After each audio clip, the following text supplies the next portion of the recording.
খলিফাতুল মুসলিমিন সিদ্দিক আকবর রাদিয়াল্লাহু তাআলা আনহু যখন সর্বপ্রথম খলিফা নির্ধারিত হয়েছেন, জাতির সামনে যখন তিনি ভাষণ দিলেন, জাতির সামনে তিনি উদ্দেশ্য করে যখন বক্তৃতা করলেন, কত নম্রতার সাথে বললেন, ও আমার জাতি, আমি তোমাদের মধ্য থেকে নেতা নির্বাচিত হয়েছি।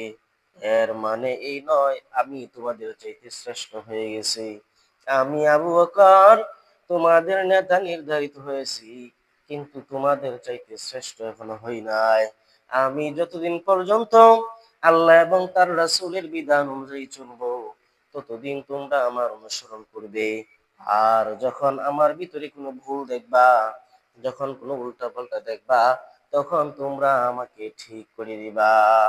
কত নম্রতার সহিত, কত ভদ্রতার সহিত, বিনয়ের সাথে নিজেকে ছোট মনে করে, জাতিকে বড় মনে করে তিনি বক্তৃতা করলেন।